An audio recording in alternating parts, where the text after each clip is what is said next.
Donc on est parti. Nos ingrédients pour notre gratin de blettes aux pommes de terre. Donc on aura des pommes de terre qu'on va cuire en robe des champs. Une botte de blettes du supermarché. Un petit peu de farine et un petit peu de jus de citron pour cuire la partie là des blettes. Pour pas qu'elles oxydent, pour pas que ça noircisse. Un peu de fromage râpé au-dessus, là il y a 150 grammes que j'ai pesé. 40 grammes de beurre pour la béchamel, 40 grammes de farine. On va faire un demi-litre de béchamel pour cette recette. Un peu d'ail pour la couleur, comme d'hab.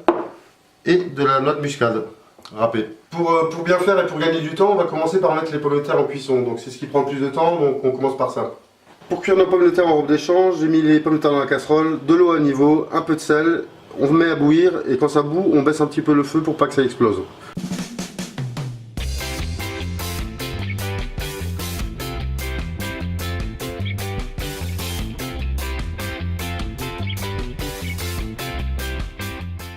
Donc là je vais enlever les fils de la blette, vous prenez la blette comme ceci, vous entaillez là, et là vous tirez et vous tirez comme ça.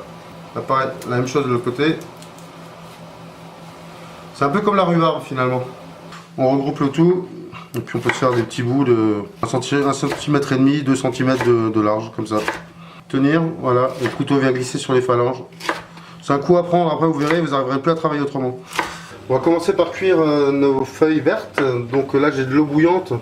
Salé maintenant, voilà, on sale bien, c'est cuisson à l'anglaise, vous pouvez le voir, mon eau bout fortement, et je mets tout dedans. Comment tu sais que c'est cuit? En général, un légume comme ça, au bout de 2-3 minutes, c'est cuit. Prendre une feuille, goûter, au moins on est sûr, mais ça va, c'est assez rapide comme cuisson.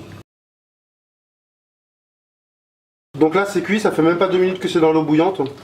Je les prends et je les rafraîchis directement dans l'eau glacée. Un petit choc thermique, c'est pour garder la couleur. Donc maintenant on va cuire la partie centrale de nos blettes, les côtes. Pour cela il faut faire un blanc. Un blanc c'est de la farine avec de l'eau et de mon eau bouillante que j'ai gardée d'avant, du jus de citron. On met le jus de citron et la farine et l'eau mélangées. Cette opération en fait ça sert à ce que mes légumes n'oxydent pas, qu'ils restent bien blancs. On fait ça pour des salsifis aussi. Je remets mon eau à bouillir. Donc là mes blettes elles ont cuit 13 minutes. Donc de 13 à 15 minutes, les côtes sont bien cuites. Et là je les refroidis un petit peu et surtout aussi pour enlever la farine qu'on a mis dans l'eau. Je vais en profiter aussi pour égoutter le verre que j'ai cuit avant. Un peu pressé pour enlever l'excédent d'eau du verre. Donc pour vérifier que les pommes de terre sont cuites, on plante le couteau dedans, la pomme de terre tombe, c'est que la pomme de terre est cuite. On le sent aussi avec la résistance du couteau, normalement ça résiste pas beaucoup. Là je remets un peu d'eau froide, c'est juste pour les refroidir un petit peu parce qu'on va pas se brûler les mains pour les éplucher. Mais c'est mieux de les éplucher quand elles sont encore chaudes, enfin tièdes. Voilà. Et si c'est un peu trop chaud, la fourchette, on plante et on peut éplucher comme ça. Donc maintenant on va préparer la béchamel. Pour ceci il nous faut, pour faire le roux, 40 g de farine et 40 g de beurre. On commence par faire fondre le beurre, on rajoute la farine hors du feu, on fait cuire le roux, on rajoute un demi-litre de lait. On mélange bien, on porte à ébullition tout en mélangeant pour pas que ça brûle. Un peu de noix de muscade râpée, un peu de sel, un demi-bouillon cube, un petit peu d'ail déshydraté et c'est parti. Donc maintenant on va monter notre gratin. On va couper les pommes de terre en lamelles. Donc voilà, j'ai coupé les pommes de terre. Là je vais rajouter mes petites blettes. Un peu séparer le verre pour qu'il y en ait un peu partout. Donc si cette recette vous aura plu, un petit j'aime, un petit like. Abonnez-vous, ça nous fera super plaisir, ça nous gardera motivés. Comme ça, on aura envie de faire plein d'autres vidéos. Merci. On va couler notre petite béchamel.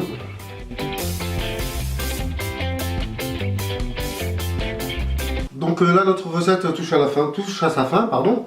On va mettre le gruyère râpé, c'était pratiquement terminé. Voilà, donc notre gratin est terminé. Et gratiné. Vu que tous les éléments sont déjà cuits, c'est peut-être pas la peine de laisser 1h30 dans le four. Hein. Juste le temps de le réchauffer, de le gratiner, et c'est bon, on peut passer à la table. À bon appétit bien sûr.